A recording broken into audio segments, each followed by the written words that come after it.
Hey guys, welcome to part six. Today, I'm gonna be talking about kids wearing the masks, and school, and whether or not kids should be wearing the masks in school, whether school should be open or closed. First of all, I don't know why people want to keep impeding on other people's ability to make decisions for themselves. So, like, if you don't want your child to go to school, because you're worried about coronavirus. I get that. Okay. You're a parent, you're going to make a decision. You're going to weigh out the risks and the benefits for your child, and you're going to make a decision. And you may decide that you're not ready to send your kid off to school. You're a little worried about things. I get that. Okay. I'm not going to get in your way of holding your child away from school. There are other options. You can homeschool or what have you. So I understand that. I don't understand why there are parents who are making decisions for everyone else's kids. Okay, we have to stop imposing our ideas on everybody and expect that everybody has to do what you think. Okay, schools can open if they decide they want to open schools and you don't want to send your kid, don't send your kid. Why should I not be able to send my son to school because of your fear? Look, we have to get past this, okay? Life is every day of your life. You are balancing risk and benefit every day. Okay? Everything in life has risk. Going out to the bus stop has risk. You get hit by a car, you can be attacked by a squirrel or a raccoon or something like that. Like every decision you make has risk. You can decide to live in a bubble, to bubble wrap your life, to fear everything. That's up to you. I'm not going to get in your way. Okay. Every day there's car accidents. There's all kinds of things that happen that hurt people, that kill people. You can put your kids in sports, right? Put them in football or anything, hockey, you know, jujitsu, all kinds of things that you put your kids in that has potential for disaster. Okay. But you do it because, I mean, are you going to live your life being afraid of everything? No, you're not. Okay. So, if you don't want to send your kid to school because of COVID, that's up to you. I don't know why. Like, do you go around shaming other parents who put their kids in hockey? You can get really seriously hurt in hockey or in any sport. You could die. That's happened. It's happened, right? So, again, I don't understand this idea that people are going to make noise and try to take decisions away from other parents or other people. Okay, but that seems to be the life that we're living right now. Is nobody wants to think for themselves. They just want the politicians, who are not exactly the most capable people out there, to make blanket decisions that affect everybody and involve everybody the same way. And we got to get out of this. This is not the way that we live our lives. So, the first thing I want to talk about when it comes to whether or not kids should be going to school or not, I think kids should be going back to school. I think the schools need to be open. And I think that the kids should go back to school. I think that, again, parents don't want to do it, they can opt out, and the rest of us can send their kids to school. Okay? Why do I think that? It's obvious. Okay? First of all, we know that kids are the least risk population that there is when it comes to this COVID-19. Okay? So, not to beat a dead horse, but the overwhelming majority of people who are dying from this disease are elderly people and people with a variety of, people with comorbidities, okay, with a variety of different possible vulnerabilities that make them vulnerable to this disease. Okay, so for the most part, children should be safe from this thing. Obviously, if you have a very outlier type situation, maybe you have a child with cancer, or some other you know illness that makes them extremely vulnerable to this thing, that could be a different story, right? And like I said, I completely understand people should make decisions that they think are best for them, right? But kids are not at risk with this disease, okay? Let's put this into perspective, okay? I know some people hate hearing comparison between COVID and the flu, but it's a reasonable, fair comparison, okay? The overall mortality rate, as I mentioned in previous videos here, are comparable, okay? But one thing that is worth noting is that coronavirus is way less deadly to children than influenza is. Okay, so we send our kids to school every year with flu season every year, and kids die from flu every year, and there's a vaccine for that. Okay, so by all logic, flu is way more dangerous than COVID-19 is for children. And we tolerate that risk every single year. Okay, so on that note, to me, it makes no sense not to have schools open. Okay, there's no risk compared to flu. In fact, just in June of this year, the CDC reported that the mortality rate for coronavirus among children was so low that it was basically 0%.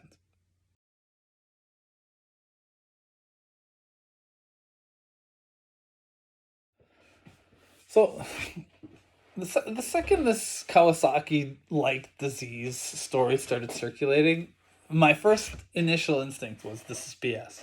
Okay, I immediately alarm went off, and I was like, there's something fishy about this. Okay, and I'll tell you why.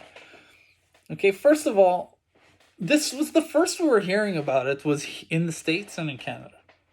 Okay, and we've been following coronavirus for a while before that. Okay, it had hit Wuhan, it had hit Italy, it hit Spain, it started going all over the place in Europe. Never a peep about children.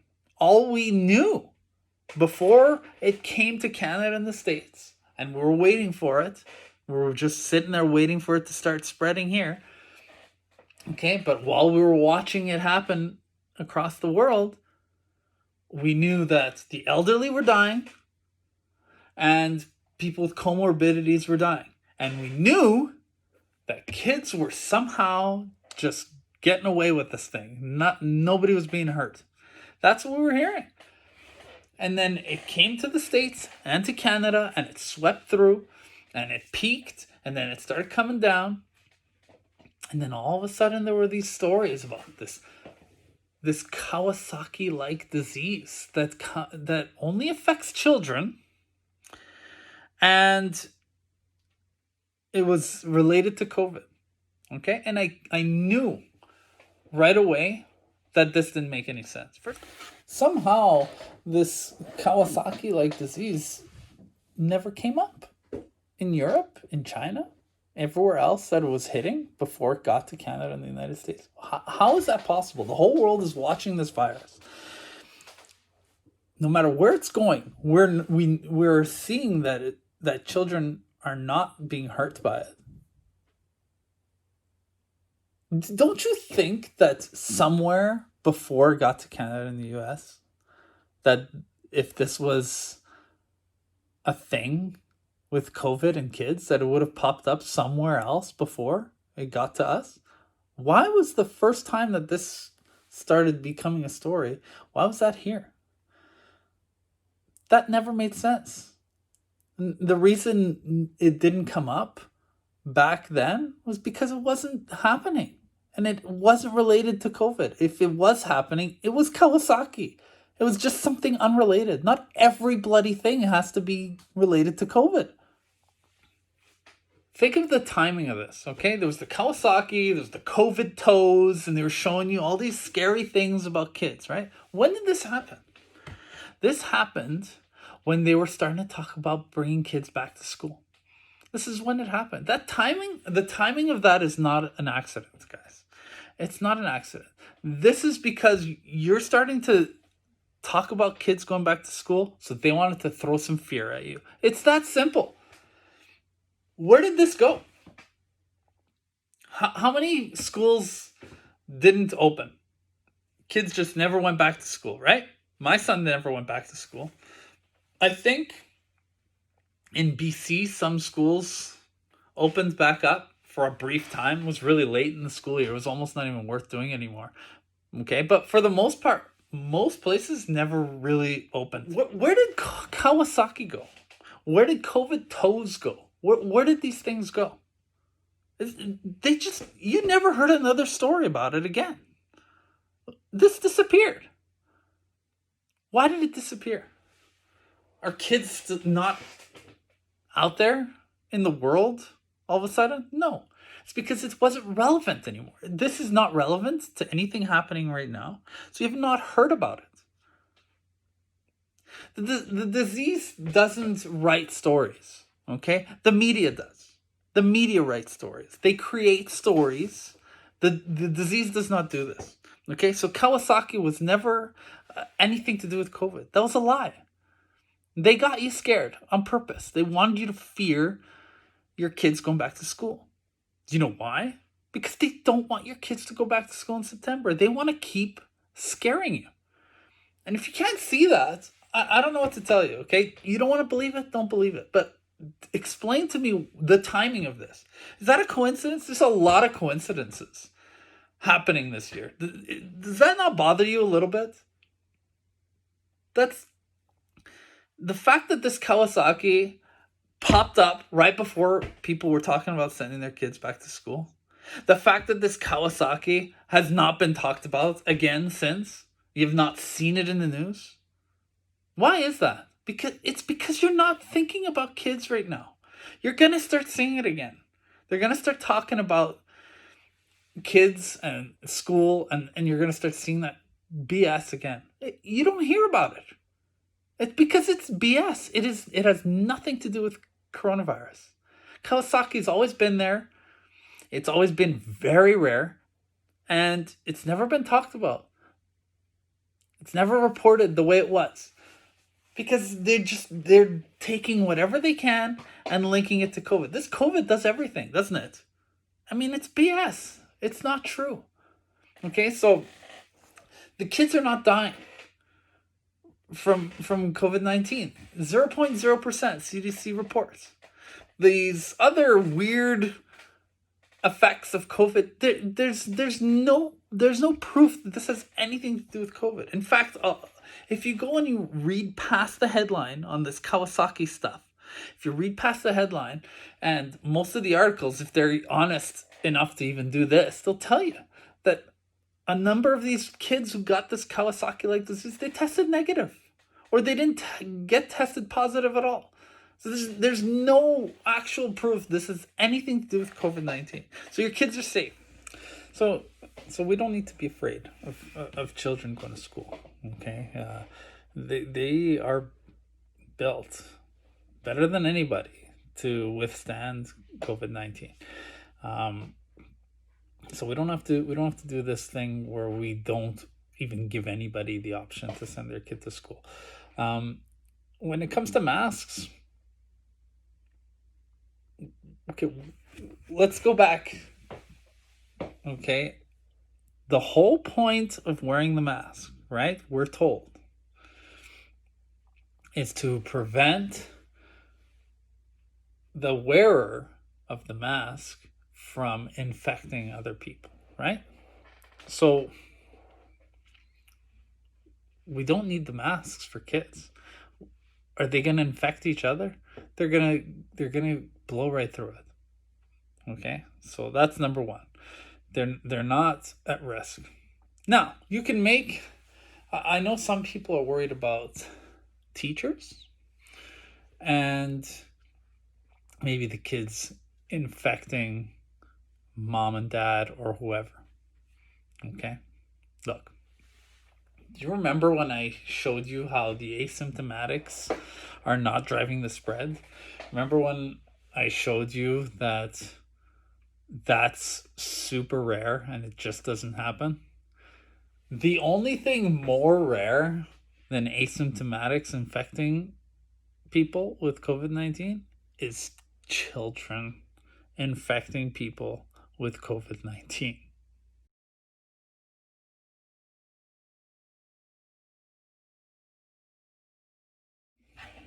Okay, so we have to stop dealing in theory and hypotheticals. Okay, and we got to start looking at the information we have. We have to start looking at data. Okay, the World Health Organization, I just showed you that. Okay, that the World Health Organization could not find a single case of a child infecting a grown up, even within their own house. It was always the other way around. It's not children infecting grown ups, it's grown ups infecting children. Okay, so for whatever reason, we don't have children spreading this thing. Okay, so teachers, look, if you're a teacher and you don't want to go back to work, fine. Again, like, this isn't hard, guys. Okay, every individual can weigh the risks, weigh the benefits of everything in life and make decisions. If you're a teacher, especially if you're an elderly teacher, you don't want to risk going back, fine, don't go back. Or talk to your peers about alternatives where you don't have to be in the classroom. Maybe you can do things, where you're working from home and you're Skyping in or something like that. Whatever.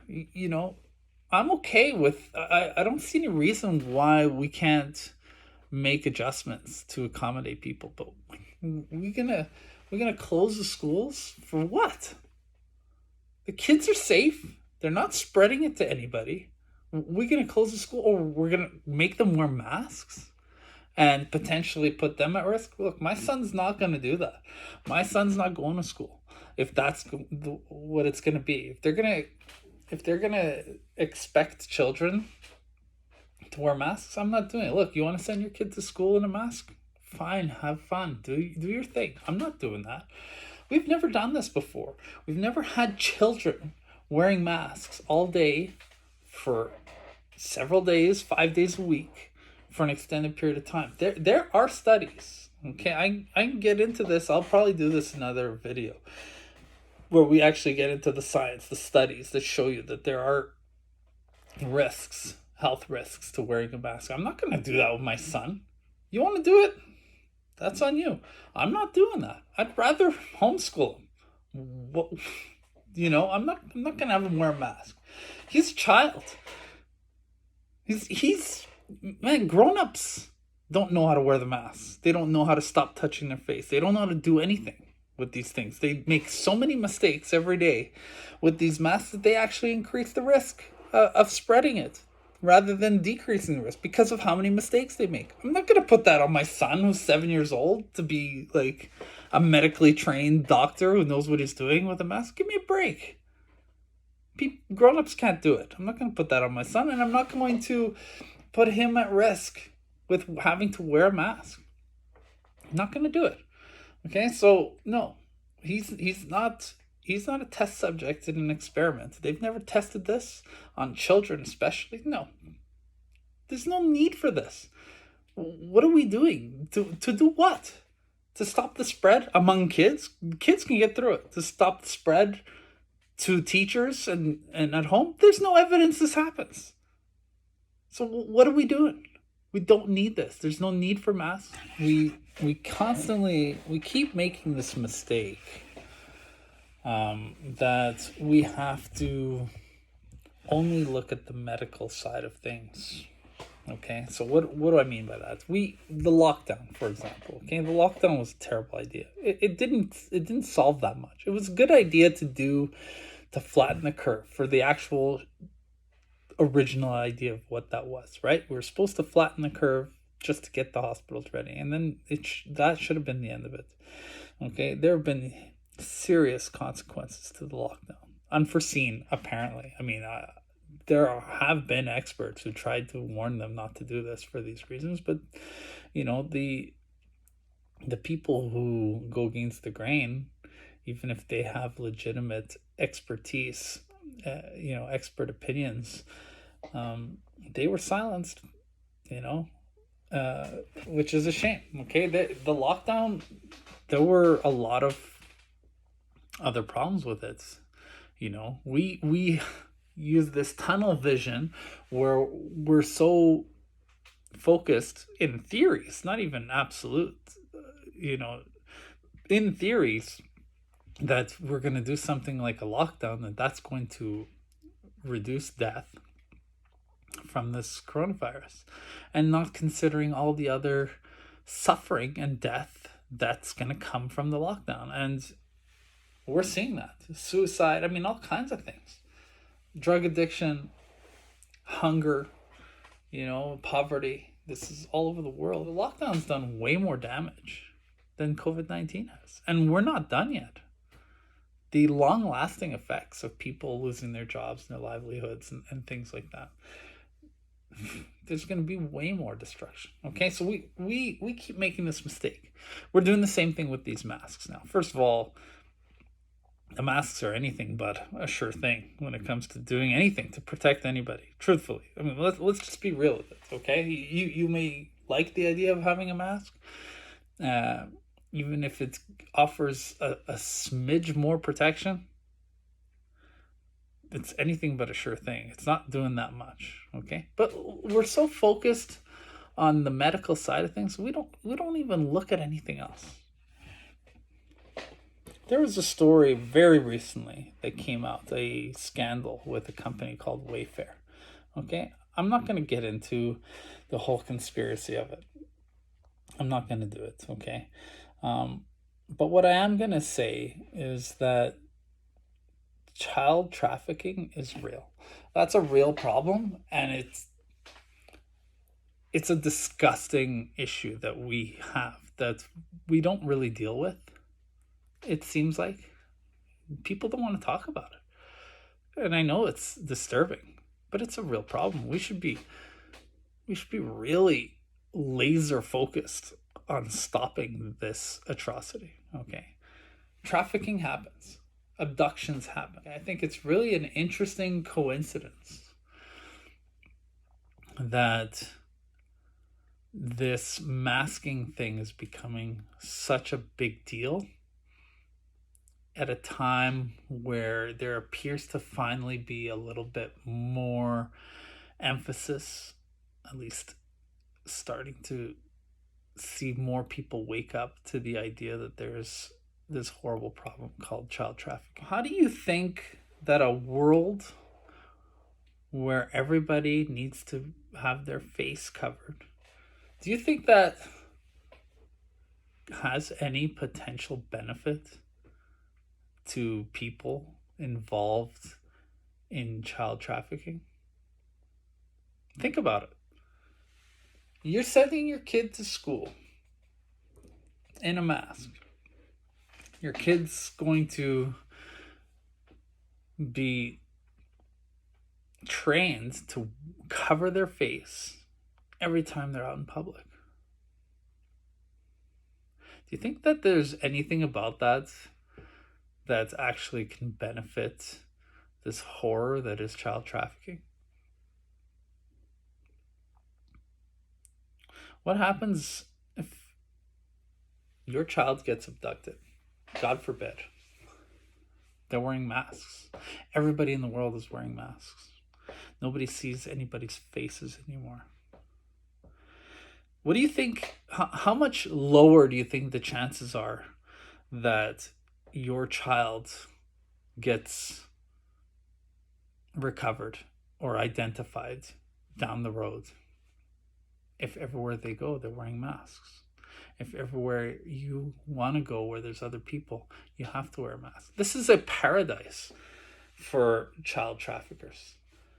Okay? But because it's not a medical discussion, people don't think about other things. Child trafficking is a serious problem, and it's still not being discussed enough by a mile. Okay? But it's starting to become an issue that at least some people are starting to wake up to. And I just think that it's really interesting that we seem to have this discussion starting to happen. And we're also starting to live in a world where everybody, including children who have no risks, who are not spreading this to anybody, are being expected to go back to school and all wear masks. So that's probably not a perspective that you've even considered or heard. But I've considered it, and I don't like that outcome, and I'm not interested in exploring that. So you can call that a conspiracy theory, whatever. We know that this problem exists, and it doesn't take a genius. If you think about it 2 seconds, I mean, challenge me on it. Tell me how kids being all masked up everywhere they go, especially schools where they all get together, nobody can identify people. You're going to be people are going to be expected to pick up their kids from school with a mask on. So they're not, a child trafficker can cover their face, not be identified, pick up a child who can never be identified out in public ever again, because they're going to all wear masks wherever they go. I mean, challenge me on it. Tell me what I'm missing. Tell me that there's not something to that. So, this goes back to my lockdown point from before. We got to stop being so narrow-minded, and we got to start looking at all the various consequences of the decisions we make. And then we can make decisions, like informed ones, not just looking at one aspect of things, but looking at all aspects of things.